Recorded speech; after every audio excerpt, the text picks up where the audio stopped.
이 시간 우리에게 주시는 하나님의 말씀은 구약 성경 창세기 1장 1절입니다. 구약 1쪽입니다. 창세기 1장 1절 말씀을 다 같이 합독하시겠습니다. 태초에 하나님이 천지를 창조하시니라. 아멘. 안녕하세요. 반갑습니다. 아침에 일찍 대전에서 왔습니다. 전 대전에 살고 있습니다. 충남대학교가 어디 충남에 있는 줄 알고 있는 사람 많더라고요.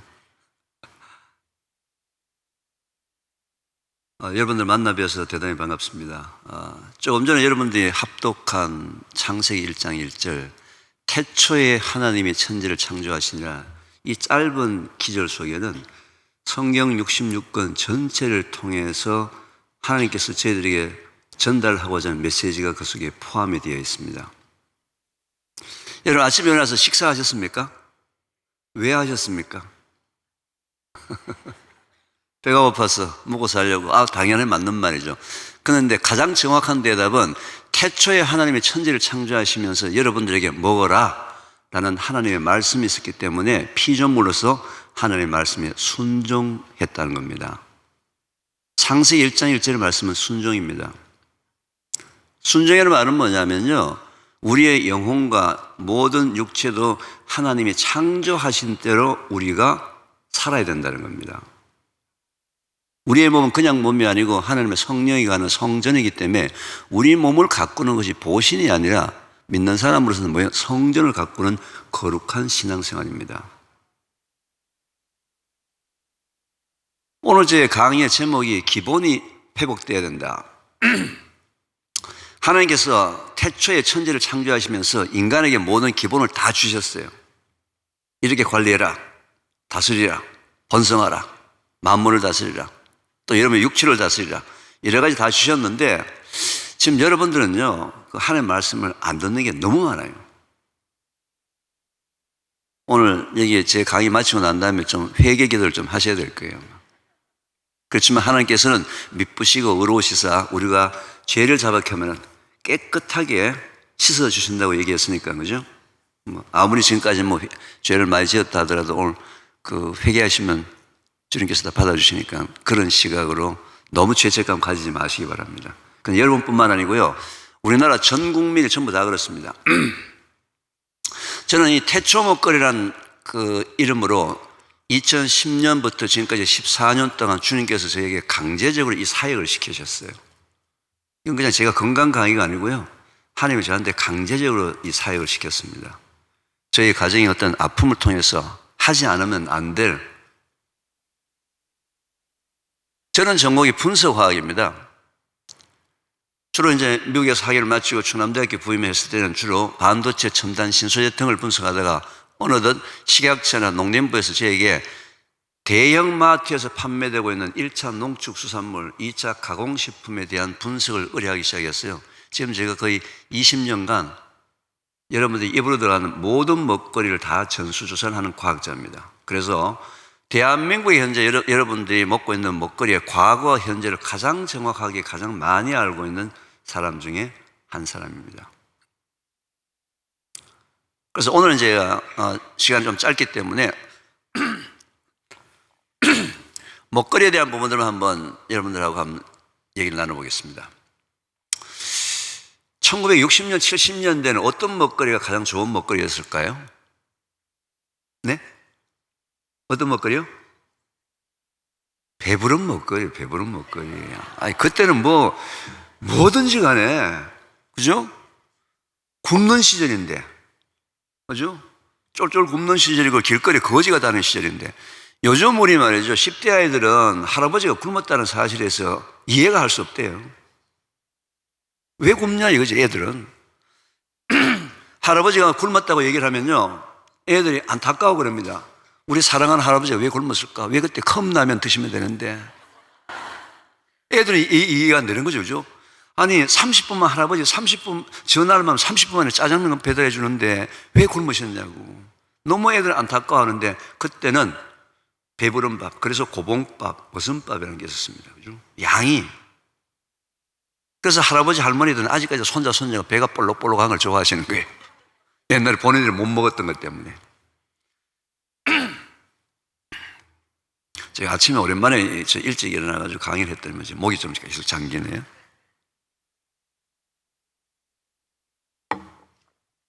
우리가 좀 잘 살게 됐습니다. 80년, 90년, 2000년, 2010년, 2020년 이때는 우리가 어떤 먹거리를 찾아서 다녔습니까? 여러분들? 맛있는 먹거리. 방송부터 시작해서 맛집 기행, 자동차 있으니까 맛집 찾아서 2시간, 3시간, 4시간 따라다니는. 지금 전 세계가 지금 현재는 다 맛집에 대한 정보를 가지고 지금 서로 찾아다니는 중이에요. 오늘 현재 여러분들은 어떤 먹거리를 찾아다니십니까? 맛있는 먹거리 중에서 어떤 먹거리요? 건강한 먹거리. 그렇죠. 양이 먹거리 1세대라고 본다면요, 2세대 먹거리는 맛이에요. 3세대 먹거리는 건강입니다. 지금은 전 세계 모든 사람들, 한국 사람뿐만 아니라 모든 사람들이 건강하면서 맛있는, 즉 건강한 음식에 전부 초점이 다 맞춰져 있고요. 모든 방송과 언론이 다 거기에 초점이 맞춰져 있습니다. 여러분도 그렇죠? 건강한 먹거리. 건강한 먹거리 이해가 뭐가 있습니까? 어떤 게 건강한 먹거리일까요? 어떤 먹거리요? 얘기하면 오늘 밤새도록 얘기할 거야, 왜? 노트에 적어 놓은 거 많고 들은 게 워낙 많아가지고 방송 보고 외운 것도 많고 계속 반복 듣다 보니까요. 그죠? 밤새도록 얘기해도 안 될 거예요. 자, 그럼 제가 대표적으로 한 가지 얘기하겠습니다. 현미가 건강한 먹거리인가요? 아닌가요? 건강한 먹거리죠. 분명해요. 왜? 과학적으로 현미를 깎아서 백미를 만들어요. 백미를 분석해 보면요, 영양성분이 5밖에 안 돼요. 95를 깎아냈어요. 그래서 현미가 100이기 때문에 현미는 분명히 과학적으로 건강한 먹거리입니다. 그래서 모든 사람이 현미를 먹습니다. 자, 오늘 여기 오신 분들 중에서도 나는 현미를 조금씩 잡고 섞어서 먹는다, 현미 떡을 먹는다, 현미를 조금이라도 드시는 분 손 한번 들어봐 주시죠. 아이고, 이거 거의 한 90% 이상은 손 드시네? 근데 어떡하죠? 지금 방금 손 드신 분들, 현미 먹는다 손 드신 분들, 현재 여러분들이 독을 먹고 있습니다. 지금 이제 큰일 났다, 이제. 저 사람이 헛소리는 안 할 거고, 오늘 그럼 집에 가서 현미를 다 버려야 되나, 어떡하나, 지금 이제. 우리만 현미 먹는 게 아닌데, 아들네도 현미 먹으라고 그러고 계속.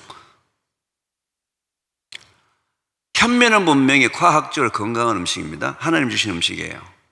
근데 이 음식은 식이섬유가 워낙 많아서 소화가 잘 안 됩니다.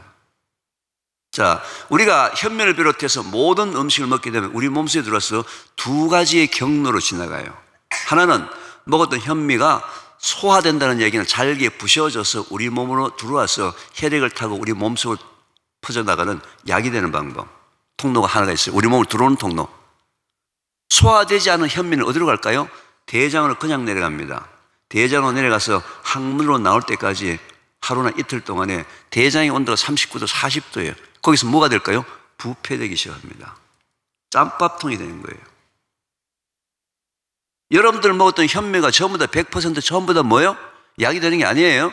소화가 되는 녀석만 우리 몸속으로 들어와서 약이 되고, 소화가 되지 않는 녀석은 전부 다 대장 속으로 넘어와서 장에서 썩어 들어가면서 장 건강을 매우 나쁘게 만들기 시작합니다. 이해가 되시나요? 현미가 중요한 게 아니에요. 건강한 먹거리가 중요한 게 아니에요. 어떤 먹거리라도 먹어서 소화가 되어야지만 그 먹거리가 원래 하나님이 우리에게 주신 먹거리의 본질이라고, 그게 기본이라고요. 자, 보세요. 현미를 일컬어서 탄수화물이라고 얘기합니다. 탄수화물은 매우 농축된 먹거리입니다. 왜 하나님이 여러분들 먹거리를 농축해 줬을까요? 농축 안 해주면요, 하루 종일 먹어야 돼요. 딱 하루에 2끼, 3끼 먹게 농축을 해 주셨단 말이에요. 단백질, 탄수화물, 지방 다 농축된 거예요. 그건 덩어리가 커요. 덩어리가 크기 때문에 이게 우리 몸에 들어가지고는 뭐예요? 소화, 흡수가 되어야 되는 거예요. 깨져야 되는 거예요. 그죠? 깨지게 되면, 탄수화물은 깨지게 되면 포도당이 만들어집니다. 포도당이 굉장히 작은 거예요. 그 작은 게 우리 몸속에서 소장에 있는 문을 통해서 우리 몸속으로 들어온다 이 말이죠. 포도당으로 되지 않는 탄수화물은 다 대장으로 넘어옵니다. 항문으로 나올 때까지, 대변으로 나올 때까지 하루나 이틀 동안에 썩어 들어가는 거죠. 이런 사람 특징이 방귀 냄새나 변 냄새가 너무 지독하다. 변비나 설사가 너무 심하다. 왜 방귀 냄새나 변 냄새가 독할까요? 내가 먹었던 음식이 하나님이 하라는 방법대로 먹었으면은 우리 몸에 약이 되어야 되는데, 먹거리가 되어야 되는데, 그게 장 속에 들어가서 막 썩어 들어가는데 그것도 모르고 막 웃어서 하면서 까불랑거리고 돌아다니니까 좀, 얘야, 너 안에 아침에 먹었던 거 썩는다. 알려주시려고. 그런데 제가 좀 안타까워하는 건요, 우리 초등학교, 중학교, 고등학교, 대학생들의 아이의 방귀 냄새가 너무 지독한 거예요. 근데 엄마는 애한테 비타민 사주고 건강한 음식 만들어준다고 온갖 정보를 다 모아가지고 애들한테 건강한 음식 만들고 비타민 사준다고 하는데 그 아이들은 엄마가 정성스럽게 만든 그 건강한 음식이 뭐가 안 된다고요? 소화가 안 되게 먹고 있어요. 왜요? 엄마가 밥 줄 때 뭐라 그러죠? 얘야, 빨리 먹어. 빨리 학원에 가서 공부해서 수능 접수 1점이라도 더 맞았어. 좋은 대학에 들어가거라. 밥 먹는 시간은 공부하러 가기 위한 허드레기 시간이 돼버렸어요. 남편도 빨리 밥 먹고 빨리 가라고. 돈 빨리 벌어가지고 아빠도 큰 거 사고. 점점 음식이 전부 유동식으로 바뀌고 있습니다. 마시는 음식으로 바뀌고 있어요.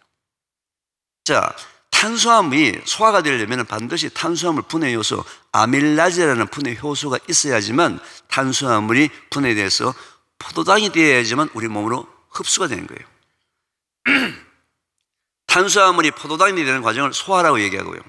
포도당이 되어야지만 흡수되기 때문에 소화 흡수되는데 문제는 이 아밀라제라는 소화 효소가 위에서는 나오지 않는다는 거예요. 어디에서 나옵니까? 침 속에만 들어있어요. 침은 언제 나옵니까? 씹을 때만.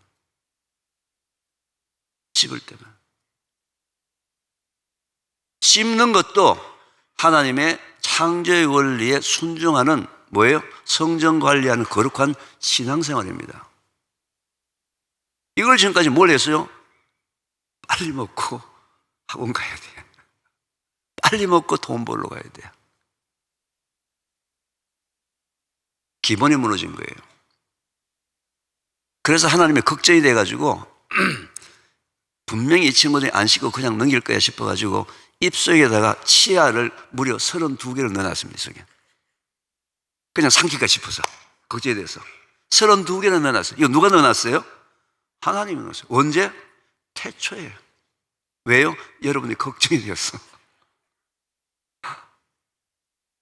32개 이빨 중에서 송곳니가 4개가 있습니다. 앞니가 아래 위로 8개가 있어요. 합치면. 그럼 12개를 빼면은 맷돌과 같은 어금니가 몇 개가 있어요? 20개예요. 왜 하나님이 태초에 여러분 입술에다가 맷돌과 같은 어금니를 20개를 넣어놨을까요? 왜? 씹어라. 다른 사람 씹지 말고.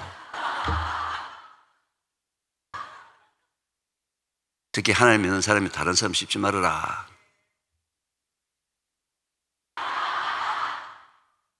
입속에 들어간 음식부터 씹어라. 이게 하나님의 창조의 원리입니다. 그런데 이걸 다 잊어버렸어요. 몰라요. 한 번도 이런 얘기를 들어본 적이 없어요. 그죠? 들어본 적이 없어요. 우리가 음식을 먹게 되면 2시간 정도 위에서 주물르게 되는데 위에서는 농축된 것 중에서 단백질과 지방을 분해시키는 역할을 하는 거예요. 역할 분담이 되었습니다. 뭐예요? 지체로서의 역할 분담을 나누어 놨어요. 입은 입으로서의 역할, 위는 위로서의 역할. 그런데 우리가 뭐예요? 입이 하기 싫다고 다 그냥 밑으로 내려버렸어요. 안 해. 안 하면 어떻게 됐어요? 그냥 먹었던 그 현미는 그냥 내려가서 대장 속에서 썩어 들어간단 말이죠. 우리나라 잘 삽니다. 그렇죠? 어느 누구도 부인 못하죠? 그렇지 않습니까? 삶의 양은 엄청나게 풍성해졌는데요. 삶의 질은 거의 바닥입니다. 이런 나라가 없습니다. 통계를 한번 볼까요? 현재 우리나라가 80세 이상의 평균 수명이 늘었죠? 요즘 주위에 환갑잔치 하는 거 보셨습니까? 큰일 납니다. 어디 젊은 애들 까보냐고. 60은 노인이 아니에요. 그런데 보건복지부의 공식적인 통계에 의하면은 80세까지 살 때 3명당 1명이 암에 걸리는 나라가 바로 이 대한민국이에요. 여러분, 80세를 사는 게 중요한 게 아니죠? 건강하게 80세를 살아야 되는데 3명당 1명이라는 얘기는 현재 7, 80대 가정에 2집당 한 적에 암 환자가 있는, 지금 여러분 주위에 말이야, 한 달이 걸치면 과거보다는 엄청나게 암 환자가 많이 늘었어요. 감기 환자보다 그렇게 늘었습니다. 거기는 이유가 있다는 거예요. 이유. 왜? 하나님이 우리 인간에게 준 가장 강력한 무기이자 가장 강력한 방어 무기가, 공격형이나 방어형 무기가 면역력입니다. 이 면역력의 정상만, 하나님이 주시는 것만 유지한다면 이 세상에 질병이 없습니다. 왜? 하나님이 주신 그 면역력은요, 모든 질병, 암까지도 다 이길 수가 있는 거예요. 근데 문제는 이 면역력이 여러분의 삶에 따라서 올라갔다 내려갔다 올라갔다 내려갔다, 문제는 내려갔을 때 모든 질병, 감기부터 암까지 질병이 시작이 된다는 겁니다. 이 면역력이 면역세포의 70 내지 80%가 장에 존재를 합니다. 따라서 장 건강이 나쁘다는 얘기는 뭐예요? 거기 음식이 썩어 들어간다는 얘기는 무슨 얘기입니까? 면역력이 떨어진다는 거예요. 현재 우리나라 인구 10만 명당 45명의 대장암 환자가 있습니다. 전 세계 187개국 중에서 대장암 환자 많기로 대략 몇 등쯤 할까요? 187개국 중에서 대략 몇 등이요? 손가락 한번 해보세요. 이렇게 뭐 양손 다 해도 안 돼요? 1등도 있고, 또 저기는 5등도 있고, 3등도 있고, 3등도 있나요? 3등에는 5등 얘기하시는 분은요, 우리나라를 너무 무시합니다. 우리는요, 뭐든지 간에 1등 안 하면 안 합니다. 전 세계 대장암 환자 많기로 1등. 근데 제가 저 가슴 아픈 통계는요, 20세에서 40세까지 젊은 세대의 대장암 발병률이 전 세계 1등입니다. 45명 중에 남자가 30명, 여자가 15명. 대한민국에 발을 붙이고 사는 남자로 생긴 이 사람들은 전 세계에서 1등보다 더 2배가 높은 대장암 환자가 많은 나라가 바로 이 한국이에요. 인구 10만 명당 현재 40명의 결핵 환자가 있습니다. 결핵이 언제 걸립니까? 못 먹고 영양실조 걸리는, 면역력이 떨어질 때 걸리는 가장 후진국형병. 잘 사는 나라 OECD 38개국 중에서 우리나라가 결핵 환자 많기로 몇 등쯤 할까요? 이제는 뭐 다 안 해, 그냥. 1등입니다. 결핵 환자 제일 많은 나라가 한국이에요. 더군다나 40명 중에 거의 대부분 다 20대입니다. 20대.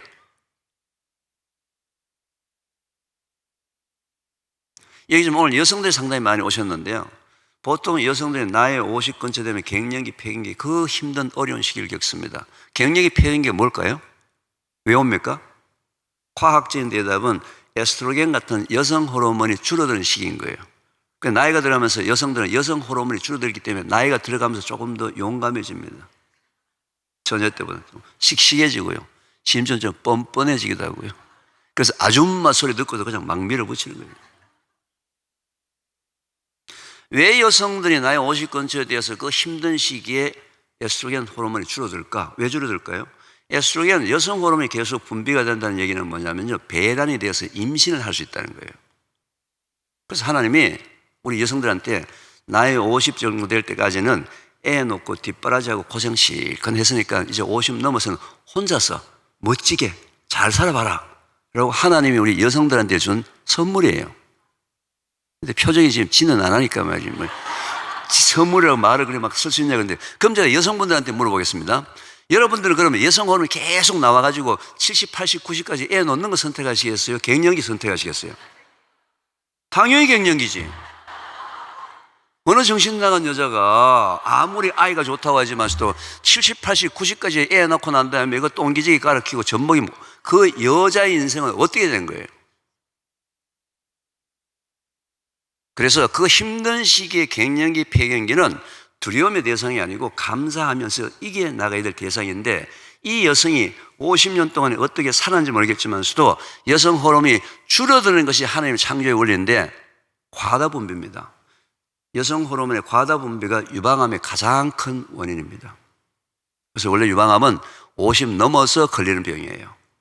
그래서 미국은 전체 유방암 환자 숫자 중에서 40% 40세 이하, 40세 이하의 유방암 환자 숫자가 전체 유방암의 10에서 15%밖에 안 됩니다.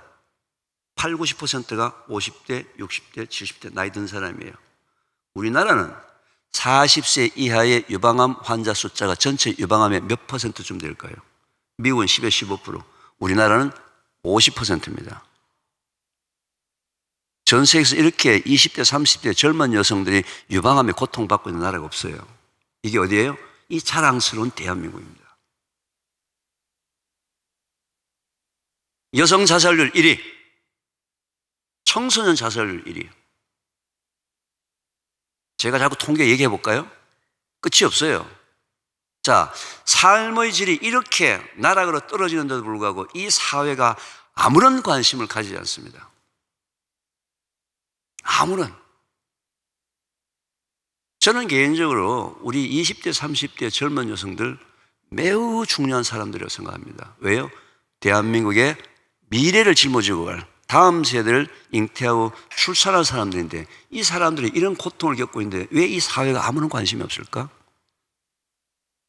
저도 대학에서 대학 교수로 정년퇴직했지만 교육계에도 이런 얘기 없습니다. 저도 지금 예수님 영접한 지가 벌써 40년이 넘었는데요. 종교계에서도 이런 얘기를 하는 얘기를 못 들어봤습니다. 정치는 아예 기대도 하지 않습니다. 그런 얘기 하는 시의원이든 구의원이든 국회의원이든 장관이든 대통령이든 들어보셨어요? 아무도 없어요. 태초목걸이는 다음 세대를 살리는 하나님 주신 사역입니다. 왜요? 지금 말씀드린 데 지금 현재 여러분들이 가장 기본적인 거, 기본에 대한 부분들, 쉽지 않고 음식을 먹는 이 문제 때문에 장 건강이 계속 나빠지고 있다는 겁니다. 장 건강이 계속 나빠지고 있다는 겁니다. 더군다나 씹는 것 이 자체가 우리 하나님 믿는 저희들도 뭐예요? 이게 신앙생활인데 내가 교회에 가지고 기도하고 성경 공부하고 예배 드리는 건 신앙생활을 얘기하면서 집에서 밥 먹는 것을 신앙생활이라고 생각 안 하는 거예요. 천만의 말씀이에요. 하나님의 나라는 말이죠. 교회만 있는 게 아니에요. 여러분이 가는 어디든지 가요. 1년 360일 어디든지 간에 다 하나님이 계시면 다 그게 교회라고요.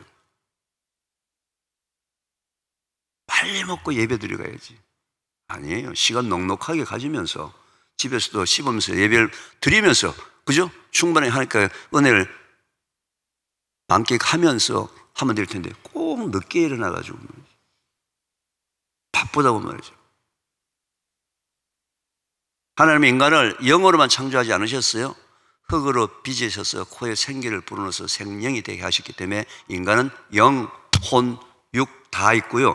하나님은 영육 간의 균형 있는 강건함을 원하시지 성령 충만하면서 영적으로 성령 충만해서 육체적으로 연약해서 비일거리면서 내 치유의 기도만 하고 있는 모습을 굉장히 안타까워하신다는 겁니다. 우리가 할 일은 우리가 해야 되는 거예요. 그리고 부족한 부분을 하나님께 기도를 해야 되지 자기 할 건 안 하고 그죠? 자기 할 건 안 하고 계속 하나님께 그냥 기도만 한다고 하면 하나님이 얼마나 안타까워하시겠습니까? 이미 다 줬는데 입속에 32개를 줬는데 그건 안 하고 말이지. 네, 그냥 건강하게 해 주시오. 씹어야 합니다. 씹는 것도 하나님의 창세의 원리에 순종하는 방법이다. 그런데 어렵습니다. 씹는 게. 그죠? 태초목걸이 학교 오시면요. 현미 먹는 자격증을 발행합니다. 두 가지 조건을 만족해야 좀 자격증 발행합니다. 첫째, 50번을 씹어야 한다. 둘째, 50번 씹되 웃으면서 기쁘게 씹어야 한다. 짜증내면서 신경질 내면서 씹으면 안 된다. 근데 이게 어렵습니다. 그죠? 그 정도 씹어야 침이 많이 나오는 거예요. 꼭꼭 씹는 건 중요하지 않습니다. 꼭꼭 씹으면 치아가 많이 나가기 때문에 많이 씹어서 침을 많이 만들어내는데요. 위가 어차피 2시간 동안 주물러서 죽을 만들어주기 때문에 너무 입에서 죽을 만들 필요는 없습니다. 여러분들이 밥을 먹기 전에 먼저 여러분들이 가장 좋아하는 샐러드 한 접시를 먼저 먹습니다. 아무리 밥을 빨리 먹는 사람도 그 야들야들한 양상추 안 씻고 목구멍으로 넘어갑니까? 씹어야 합니다. 당근 안 씻고 꼴깍 삼겨 목구멍 넘어갑니까? 씹어야 합니다. 한 그릇의 샐러드를 가지고 그동안에 내가 불편했던 씹는 부분에 대한 훈련을 하는데 이게 1년 내지 2년이 걸립니다. 한 접시 먼저 샐러드를 먼저 먹어보십시오. 천천히 씹으면서 그 힘들었던, 어려웠던, 불편했던 그 씹는 부분을 내 몸에 익숙해지는 훈련. 여러분, 하나님의 제자들은 말이죠. 태어나는 게 아니에요. 디스플린, 디사이플, 훈련되어지는 겁니다. 영적으로는 훈련될 게 아니고 육적으로도 훈련하셔야 돼요. 그리고 50분이 문제예요. 하나, 둘, 셋, 넷 숫자를 해야기를 뭐하고 진짜 독한 마음 먹고 말이죠. 42, 43까지 갔는데 옆에서 누가 말을 붙이네요. 얘기해 주라는 게 이게 41번인지 31번인지 씹을 때마다 이게 스트레스예요. 그래서 현미밥에다가 여러분 통들깨를 넣습니다. 통들깨. 통들깨 넣어서 밥을 하면요. 통들깨 넣어서 현미밥을 씹으면 통들깨가 타닥타닥 터지면서 매우 기분 좋은 소리가 들려요. 그 들깨에 그 고소한 맛이 있습니다. 통들깨 터지는 소리가 타닥타닥 들리지 않을 정도가 되면 50번 정도 씹는 거예요. 숫자 해야 될 필요가 없습니다. 그래서 먼저 태도를 바꾸셔야 돼요. 그런데 우리가 먹거리 중에서 소화가 잘 되는 음식을 골라서 먹어야 되는데요. 소화가 잘 되는 음식의 첫 번째가 우리나라 전통 발효식품입니다. 발효란 말이 뭐예요? 바깥에서 미생물이 조각을 내놨다는 거죠. 여러분 콩, 단백질이 40%가 되는 그런 음식이죠. 이 콩은 두부나 두유 상태로 먹게 되면은 콩 단백질의 65%밖에 소화가 안 돼요. 35%는 장으로 넘어가기 때문에 그 단백질 소화 요소가 부족한 사람들은요, 두부를 먹고도 소화가 잘 안 되는 사람이 굉장히 많습니다. 왜? 일반인들도 보통 단백질이 65%밖에 소화가 안 돼요. 그걸 너무 과량 장기가 먹게 되면 장한테 별로 좋은 현상이 아닙니다. 근데 물론 그렇다고 또 오늘부터 두부 먹지 마라 그런 얘기 아니에요. 과량 장기간. 과량 장기간 했을 때 누가 보통 게 걸렸냐면요. 과거에 20, 30년 전에 헬스하는 사람이 단백질 보충제를 먹는데 그 단백질 보충제가 우유 단백질 아니면 콩 단백질인데 콩 단백질이 좀 가격이 싸기 때문에 그걸 젊었을 때 굉장히 과량 장기간 많이 먹어서 근육은 키웠지만 50대에 장 건강이 다 망가졌어요.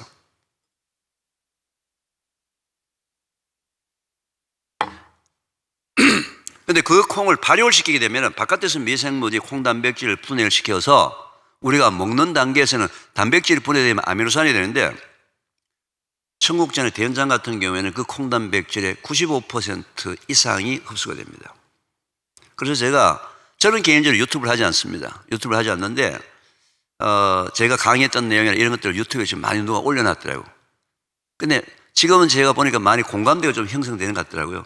벌써 누적된 뷰 숫자가 뭐 2,500만이나 뭐 3,000만 정도 됐다고 누가 그렇게 얘기하더라고요. 그래서 제가 방송이나 이런 데 강의를 나갔어요. 방송 같은 데 나가서 발효 음식을 먹자, 김치를 먹자, 청국장을 먹자 라고 얘기를 하니까 주부들이 뭐예요? 레시피를 달라. 그래서 제가 유튜브에 가보면요. 제가 앞치마 두르고 김치에 30분 만에 담그기. 김치 30분 만에 담그기. 또 이제 올 후반부 6월 달부터 제가 할 게 우리 콩으로 된장 가장 담그기 30분. 그걸 이제 계속 제가 방송에서 많이 했습니다. 요리 강의를 참 많이 했어요. 30분 만에 김치 담근다 하니까 속으로 아이고 그게 뭐가 맛있겠냐. 기가 막히게 맛있습니다. 상상을 초월합니다. 더군다나 제가 하는 거 30분짜리 그 김치 담그기는요, 특히 유치원 아이나 초등학교 아이들 데리고 같이 하셔야 돼요. 왠지 아세요? 30분 만에 담그니까 쉽겠죠, 그죠? 근데 가장 큰 게 뭐예요? 엄마가 담근 김치는 안 먹는데요. 지가 만든 건 먹어요, 그래도. 애들이. 그걸 가지고 놀이를 하는 거예요, 놀이를. 이번엔 빨간 파프리카 쓰면은 색깔이 빨갛게 나왔다가, 다음에 노란색 파프리카 하면 노랗게 나왔다가, 애들하고 게임을 하면서 자연스럽게 접하고 그 아이들이 발효식품의 그 감칠맛을 기억하도록 어릴 때부터 한다면 그 아이는 평생 그 아이의 건강은 하나님께서 지켜주시는 거예요. 발효 음식 특징이 그겁니다. 그런데 제가 이제 그 식약처에서 저에게 말이죠.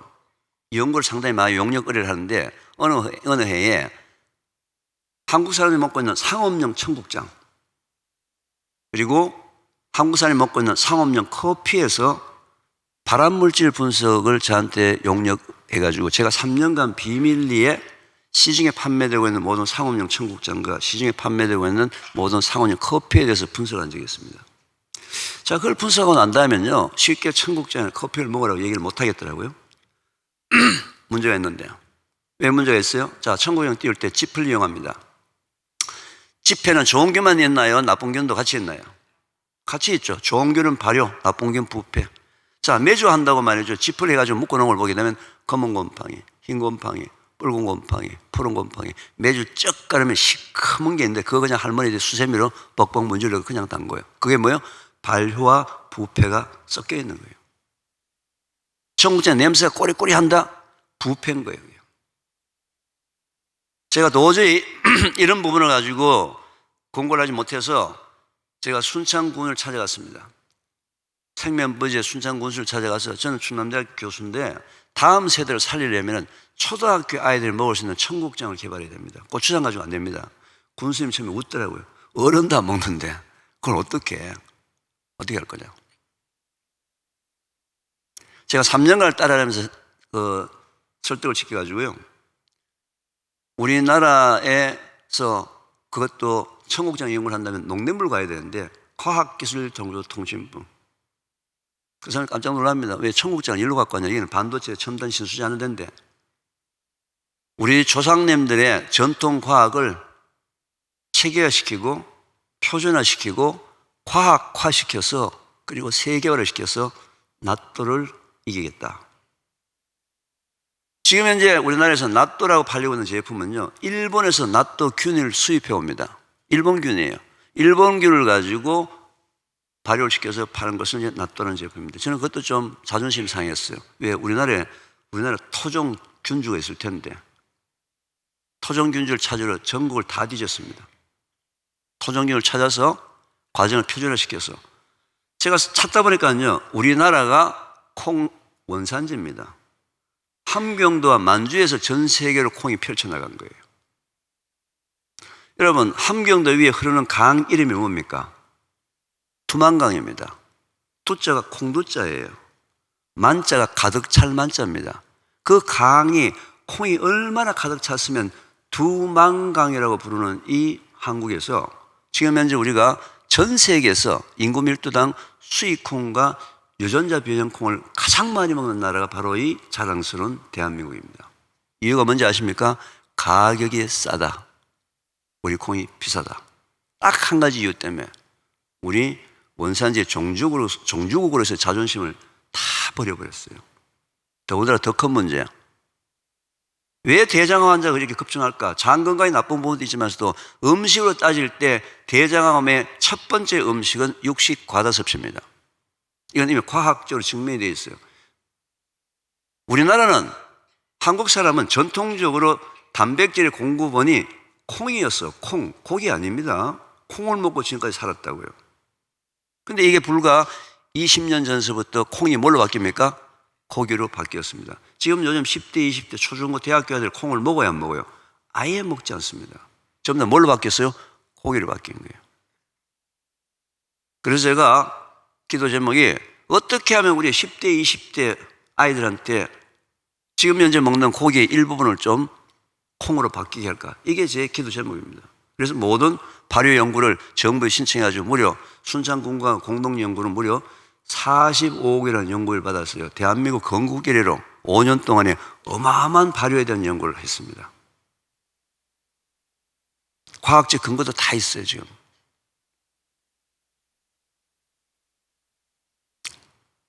이 발효 음식은 말이죠. 아까 얘기했지만서 소화가 잘 되는 거예요. 그죠? 둘째 또 뭐가 있어요? 유익균. 이 청국장에 들어있는 유익균은요, 팔팔 끓여도 안 죽습니다. 여러분 지금 비싼 돈 줘 사먹는 유산균, 끓이는 게 뭐예요? 온도 50도, 60도면 돼도 다 죽어요. 위산 pH 2짜리 위산을 통과할 수가 없어요. 그러니까 뭐 캡슐을 씌운다, 뭐 그래도 다 죽으니까 현재 상업용으로 사먹는 유산균의 거의 대부분 다는 사균, 죽은 균입니다. 유익균이 없어요, 거기는요. 근데 청국장 김치에는 뭐가 있어요? 유익균의 숫자가 수백억, 수천억 마리가 들어있습니다.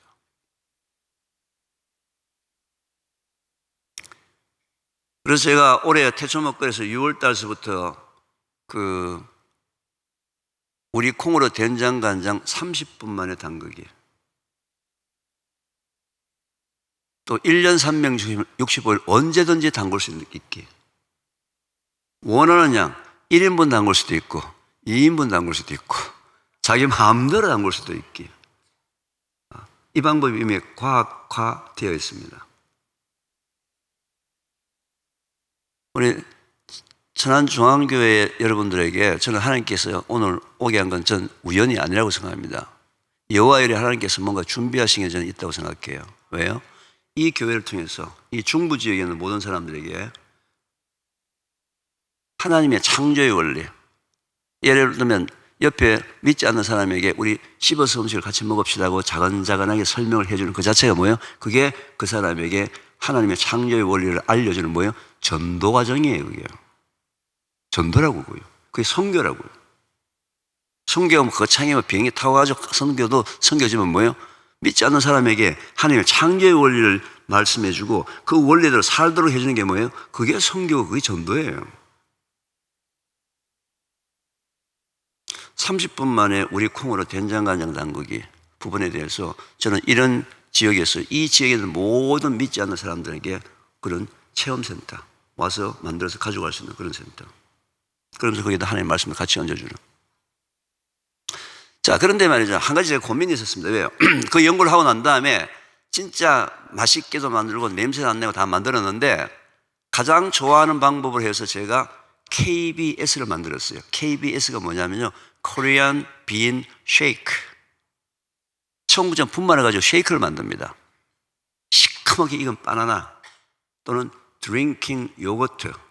만약 우유 불내증, 우유에 좀 있는 사람들은 귀리 우유라든지 다른 우유를 넣어줬고 아니면 과일 주스를 넣어줬고요.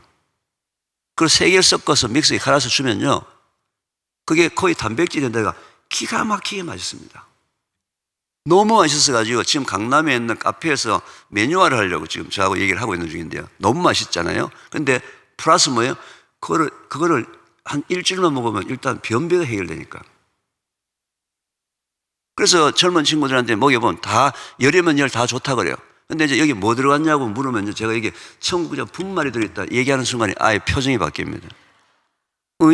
이거 할아버지가 먹던 할머니가 먹던 그 꼬리꼬리한 거, 코 막고 여자애들 뭐 헛구역질 하는 애들 봤어요.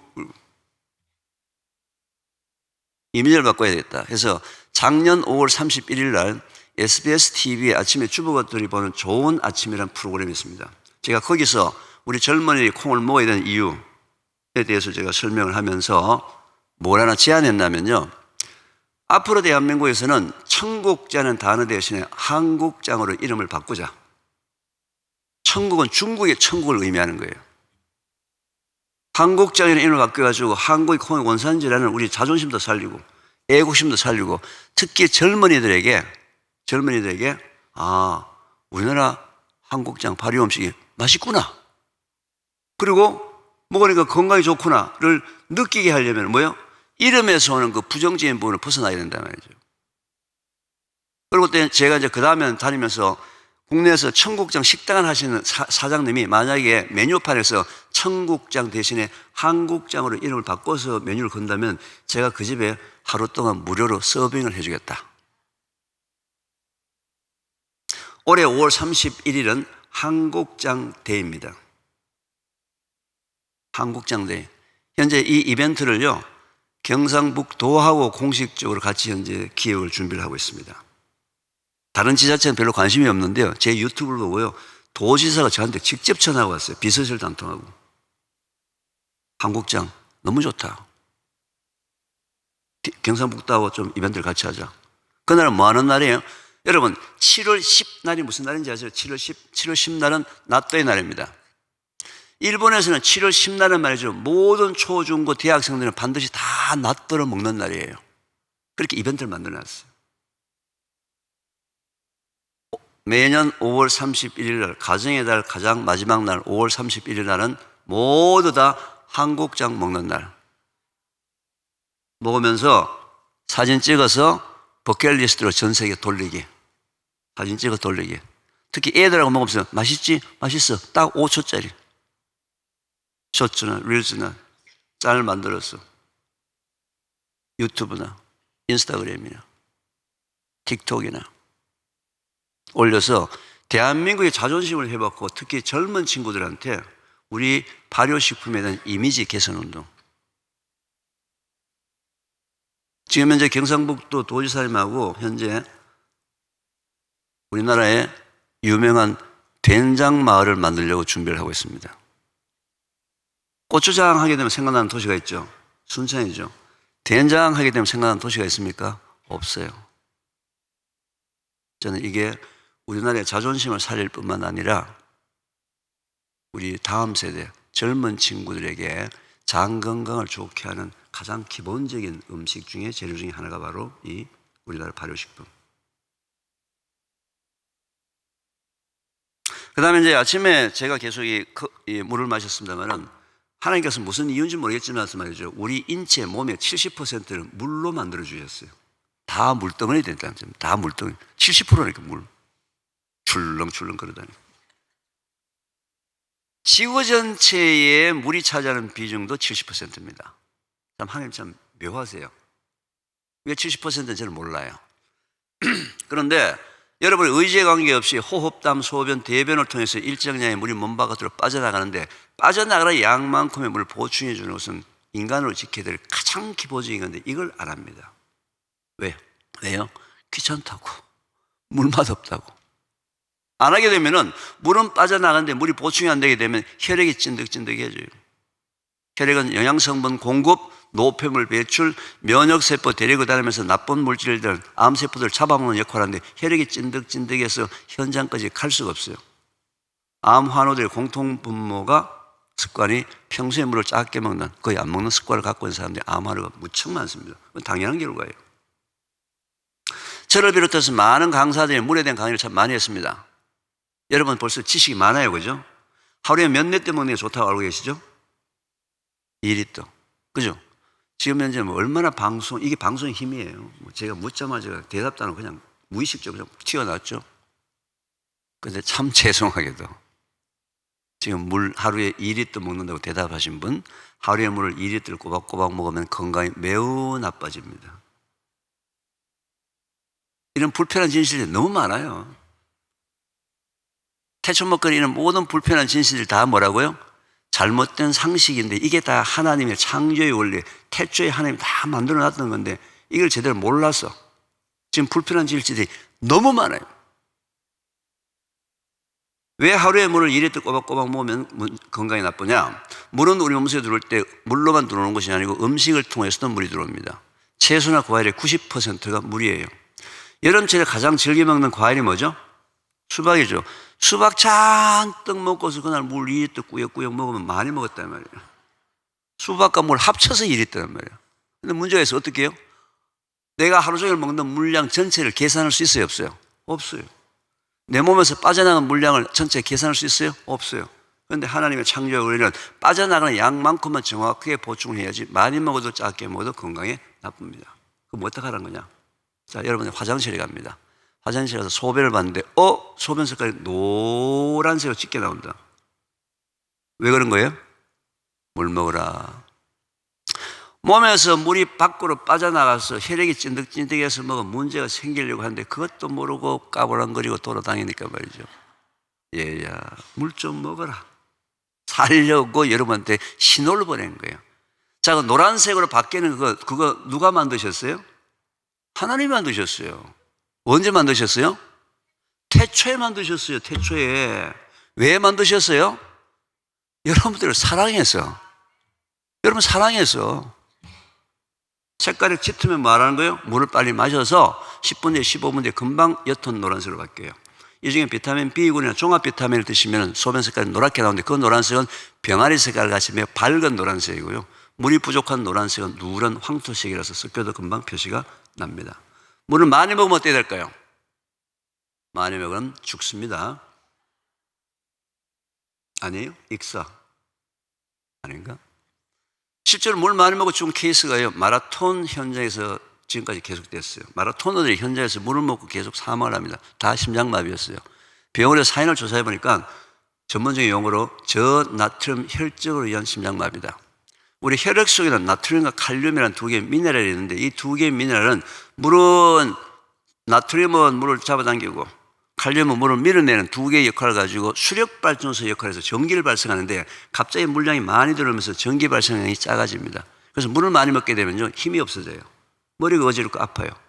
계속 반복해서 오랫동안 지속이 되게 되면은 심장이 약했던 사람한테 심장 전기 공급이 제대로 안 되면서 부정맥을 거쳐서 거의 심장마비로 다 사망을 합니다. 이게 저나트륨 혈증이에요. 밤에 주무시다가 거의 돌연사 하시는 분의 거의 대부분 다가 상당히 많은 퍼센테이지가 저나트륨 혈증의 심장마비사가 많습니다. 그런데 안타깝게도 지금 한국에는 저나트륨 혈증 환자가 계속 증가를 하고 있습니다. 왜요? 잘못된 세 가지의 불편한 진실 때문에 그래요. 첫째, 물 많이 먹으면 좋다. 둘째, 채소 과일 많이 먹으면 좋다. 셋째, 저염식이 좋다. 이 세 가지를 동시에 하고 있는 사람은 지금 현재 저나트륨 혈증 쪽으로 가고 있습니다. 왜요? 채소나 과일의 주성분이 칼륨입니다. 나트륨이 거의 없어요. 그래서 염소, 양과 같은 초식 동물들은 풀을 먹는 동물들은 반드시 목동이 개들한테 뭘 줍니까? 소금을 줘야 돼요. 그리고 야생에 사는 초식 동물들은 반드시 돌소금을 찾으러 산을 돌아다니면서 소금을 꼭 먹어야 합니다. 저염식, 고염식, 우리나라 전통 음식이 고염식이기 때문에 고염식인 사람에게는 꼭 저염식을 해야 돼요. 그런데 잘못된 진실, 저염식이 절대로 건강한 것이 아닙니다. 세계보건기구에서 하루에 5g의 소금은 꼭 먹어야 한다라고 세계보건에서 권장량입니다. 자, 그런데 여러분들이 지금 현재 내가 고염식이냐 아니냐는 간단하게 테스트하는 방법이 있어요. 내가 음식을 먹을 때 찌개 국물이나 국 국물을 다 먹는다. 무조건 고염식이에요. 내가 라면 끓여가지고 면 먹고 난 다음에 그 물에다가 식은 밥 말아 먹었다. 무조건 고염식이에요. 찌개는 2%의 간이 들어가야 맛있고요. 국은 1%의 소금. 그런데 내가 보통 찌개 국물이나 국 국물을 거의 먹지 않고 거의 마른 반찬으로 음식을 먹는다. 하루에 5g의 소금을 먹기가 어렵습니다. 근데 이걸 내가 어떻게 하냐면요, 여러분 몸속에 소금량이 작게 되면은 물을 먹으면요 금방 소변을 보고 싶은 거예요. 몸에 나트륨 양도가 낮게 되면 물을 먹게 되면요 바로 뽑아내 버립니다. 소금이 없으니까. 그리고 하루에 화장실을 너무 많이 가는 거예요. 8번 이상 가는 거. 다 소금량이 작은 거고요. 좀 더 정확하게 아시려면 여러분들이 정기검진할 때 혈액검사하죠. 혈액검사할 때 의사 선생님에게 혈액 속에 나트륨과 칼륨 2개 항목 추가해 주세요 하게 되면 그 돈 몇천 원 안 들면 추가를 해줘요. 또 제가 이런 강의하면 말이죠. 이계혁 교수님이 소금 먹자 하더라. 아니에요. 고염식 한 사람은 소금 먹자 얘기하는 게 아닙니다. 고염식은 저염식 해야 돼요. 국에 국물 다 먹은 사람들, 찌에 국물 다 먹은 사람들. 그런데 의외로 굉장히 많은 사람의 숫자가 현재 저염식이 건강하다고 생각해서 계속 음식을 싱겁게 먹는 쪽으로 가는데 이건 건강에 좋지 않습니다. 하루에 5g의 소금은 먹는데 5g이 어느 정도다? 티스푼, 차 숟가락으로 한 숟가락 정도예요. 물을 너무 많이 먹으면요 소변 색깔에서 노란색이 사라지고 투명한 색깔이 됩니다. 투명한 색깔이 되면 어떻게 한다? 물을 작게 먹는다. 따라서 내한테 필요한 물의 양은 그날 먹었던 음식의 종류와 양, 그날 흘렸던 땀의 양에 따라서 수시로 계속 바뀌어요. 하루에 2리터 먹을 때도 있고 2.5리터 먹어야 될 때도 있고 1.5리터 먹어야 될 때도 있고. 이걸 뭘로 보고 한다고요? 소변의 색깔. 이건 누가 만들어주셨어요? 언제? 왜 만드셨어요? 여러분 사랑해서. 이게 하나님 주신 기본이에요. 최소한도 이것만이라도 지키게 되면 물 한 잔이 운명을 바꿀 수가 있습니다. 그 사람의 운명을. 물 한 잔 때문에 지금 현재 대한민국 사람은 현재 제가 보니까요 대충 한 40~50%는 이제 물을 작게 먹는 습관을 갖고 있고요. 한 10%, 15%는 아까 얘기했지만 물을 너무 많이 먹는 사람도 있고요. 특히 제가 이런 얘기하면요 교회 안 다니는 사람 중에 많은 사람들은 교수님 저는 한 자리에 앉으면 맥주를 보통 3,000 내지 4,000cc를 먹는데 또 물 먹어야 되냐고. 애들한테 물 달라고 할 때 애한테 우유 주고 물 주는 게 좋지 않냐고. 보이차는 어떠냐, 녹차는 어떠냐, 뭐 결명차는 어떠냐, 뭐 보리차, 옥수차. 자, 물 이외의 그 모든 것들을 다 차라고 이름 짓겠습니다.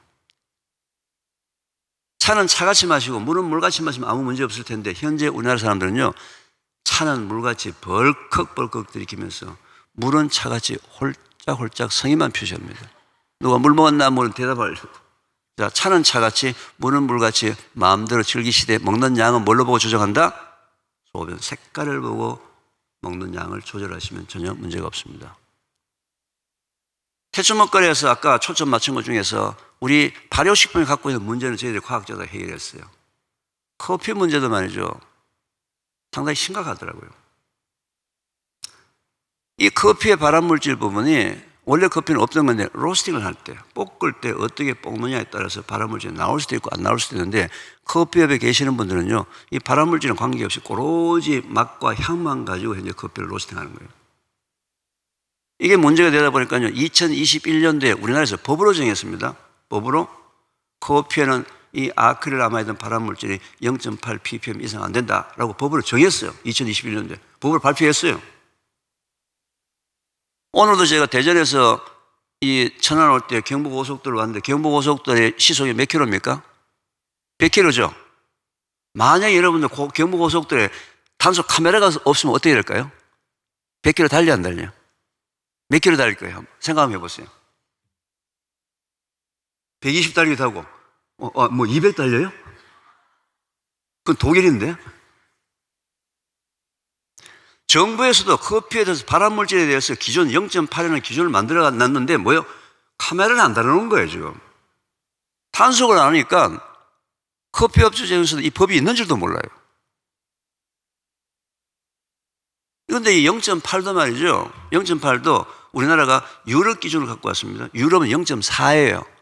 대한민국 최선도 유럽까지 0.4는 돼야 되겠죠. 그런데 0.4를 가지고 유럽까지 하게 되면요, 대한민국에 밀란이 일어납니다. 왜? 0.4 넘는 게 너무 많은 거예요. 그런데 식약처는 정부에서는 그 로스팅할 때 발암물질을 낮출 수 있는 기술이 없는 거예요. 연구를 해본 적이 없는 거예요. 업자들도 연구를 해본 적이 없는 거예요. 그래서 0.8로 왔다가 업자들이 뭔가 좀 자율적으로 해서 0.4가 되도록 하죠. 근데 아무도 말을 안 들어요. 그래서 제가 또 로스팅을 샀습니다. 사가지고 제가 지금 로스팅 한 지가 벌써 6년이 넘었어요.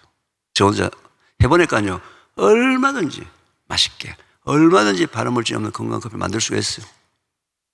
저는 사업자가 아니기 때문에 기도하면서 우리 30대 믿는 친구, 청년들 중에서 커피 사업을 한 번도 안 해본 친구들이 이걸 하나님의 사역 차원에서 하겠다라는 친구들이 있으면 이익을 추구하는 것이 아니라 제가 도와주겠다 해서 지금 그 친구들하고 지금 얘기를 하고 있는 중이에요. 오늘 제가 말씀드린 건 말이죠, 하나님의 그 창조의 그 원리 중에서 지극히 아주 작은 부분만 얘기를 해드렸습니다. 왜냐하면 더 얘기하면 여러분이 충격을 너무 많이 받으실 것 같아요. 제가 한 가지만 더 얘기를 하겠습니다. 이왕 얘기한 김에. 나는 고기를 일주일에 한 번 정도 먹는다. 손 한번 들어봐주시죠. 일주일에 한 번 정도 먹는다. 네. 나는 고기를 2주일에 한 번 정도 먹는다. 네. 나는 거의 고기를 잘 안 먹는다. 한두 달에 한 번 먹을까 말까 하다.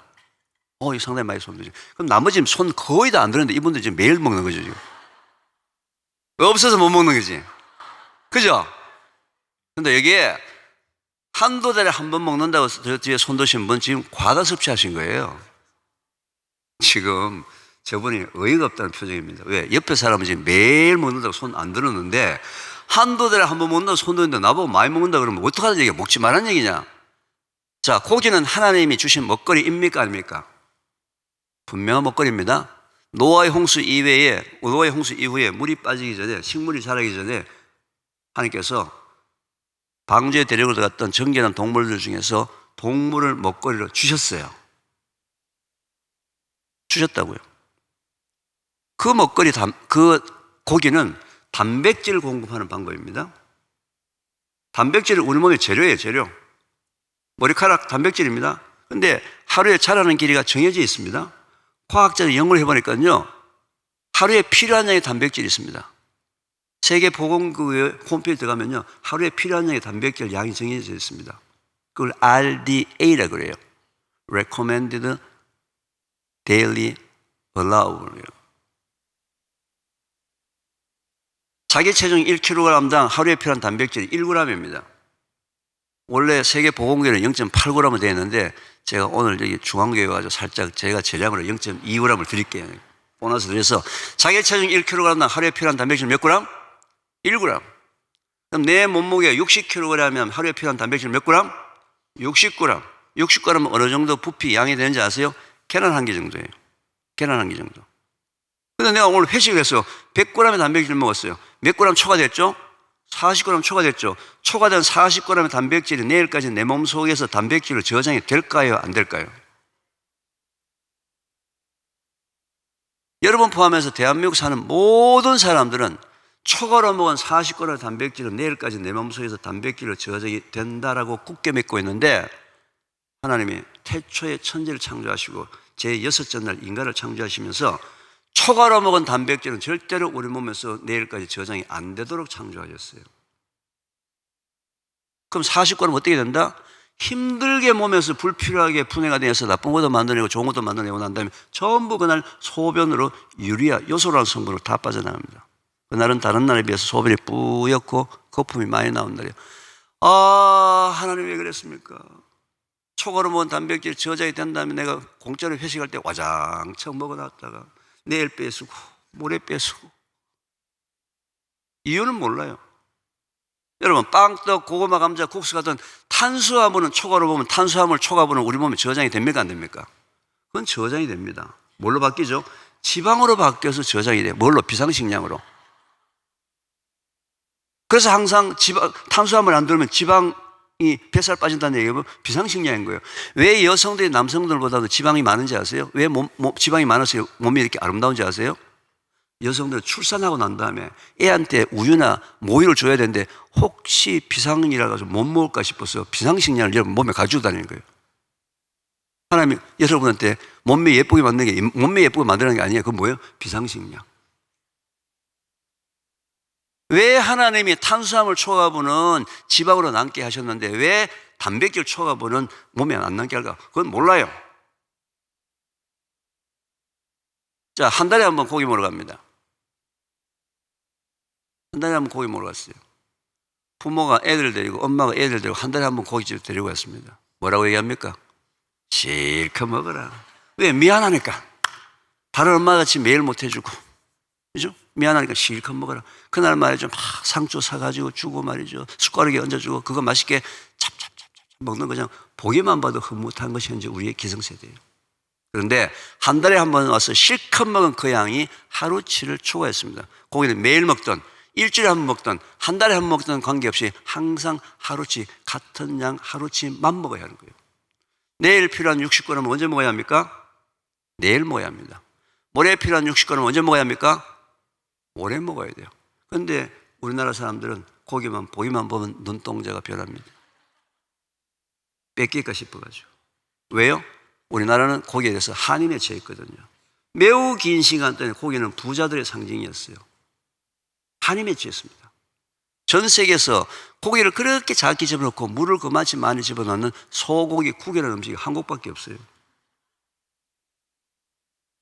그냥 국물 먹으니까 너무 냉랭하니까 거기다 무 썰어 넣고 그것도 잔파도 대파 넣고 그죠? 기름 둥둥 고기 물고 그냥 고기 먹었다고 그냥 막. 고기 먹지 말자가 아닙니다. 매일매일 조금씩 먹으면 아무런 문제가 없어요. 그런데 문제는 하나님께서 이걸 고기를 뭘로 주셨어요? 만나로 주셨습니다. 만나가 뭐예요? 이스라엘 민족들이 말이죠, 막 불평이 되니까 우리가 말이지 그래도 이집트에 있을 때는 말이지 노예였지만 비록 먹는 건 문제가 없었는데 왜 우리를 끌고 나와가지고 이 광야에서 고생하냐고 쫄쫄 굶기냐고. 만나가 내렸는데 그게 맛있어서 모아놨다 그 다음날 먹으려고 하는 거 어떻게 됐죠? 썩어버리고 벌레가 이랬어요. 고기는 우리한테 주신 하나님 주신 일용할 양식. 고기 먹지 말자가 아닙니다. 매일매일 하나님이 창조해 우리에 따라 조금씩 먹으면 아무런 문제가 없는데 또 이런 고기 언제 먹습니까? 아침, 점심, 저녁 중에서? 우리나라 야식 문화 대단합니다. 전 세계에서 유일하게 24시간 음식을 배달해 주는 나라. 그것도 전국 방방 곳곳에서. 이런 나라가 있어요, 없어요? 없습니다. 우리가 말이죠. 빵떡, 고구마, 감자, 국수 같은 탄수화물을 먹으면 위에서 2시간 정도 머물다가 장으로 내려가요. 그런데 지방에 포함된 고기는요, 소화 속도가 매우 느립니다. 4시간, 5시간 걸려요. 그래서 옛날에 어르신들이 얘야 고기 좀 먹어봐라. 든든하다. 고기가 좋아서 든든한 게 아니고 소화가 안 돼가지고 늦게 돼가지고 위에 그냥 든든하게 있는 거예요. 10시, 11시, 12시 돼가지고 고기 잔뜩 출출하다고 야간하면 고기 잔뜩 먹고, 우리나라 야식의 99%가 전부 고기류입니다. 잔뜩 먹고 내일 아침부터 일찍 출근해야 되니까 자기 12시에 침대 가서 자기는 코 드르릉 드르릉 골고 자면서 장한테는 야근을 시킵니다. 너는 들어간 고기 소화시켜놓고 자거라. 장이 혼자서 2시간, 3시간 동안에 계속 일을 합니다. 장은 밤에 잠을 자야 합니까? 안 자야 합니까? 반드시 자야 되기 때문에 하나님께서 첫째 날은 해를 만드셨고, 둘째 날은 홍차를 만드셨고, 셋째 날은 해, 달, 별, 날짜대로 낮에는 해, 밤에는 달. 장이 밤에 잠을 자야지만 면역세포가 쉬면서 면역력이 좋아지는데, 고기도 좀 일찍 6시, 7시 먹고 서너 시간 뒤에 소화시켜 그렇고 11시, 12시 자면 아무런 문제가 없어요. 고기 먹지 말자가 아니에요. 고기 언제 먹자? 일찍 먹자. 낮에 먹든지. 왜 해필 자기 전에 고기를 먹어야 되냐면, 왜? 이 야식 문화가 대한민국의 가장 나쁜 야식 문화예요. 이것도 전 가족이 전부 다 유치원 아이부터 시작해가지고 할아버지까지, 할머니까지 앉아가지고.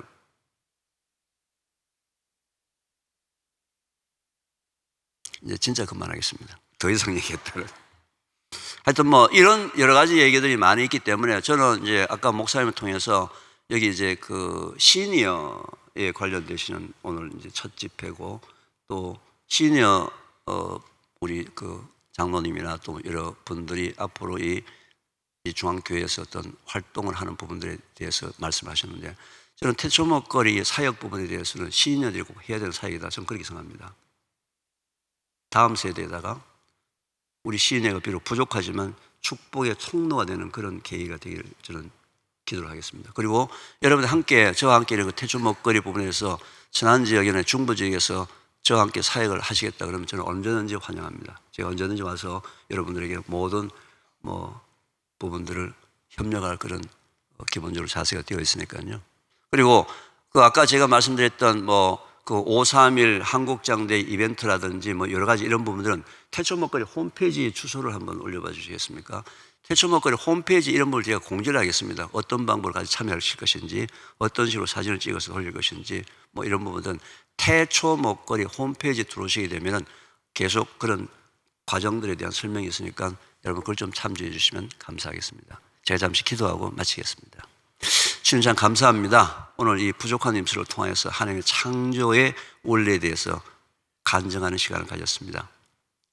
비록 저희에게 현재 부족하고 연약한 부분이 있더라도 주님 앞에 무릎 꿇고 회개하고 주님의 말씀에 순종하고자 하오니 주님 저희에게 축복과 은혜의 시간이 되게 하셔서 영육 간의 강건함으로 하나님 나라를 건설하는데 조금 더 부족함이 없도록 주님 도와주시옵소서.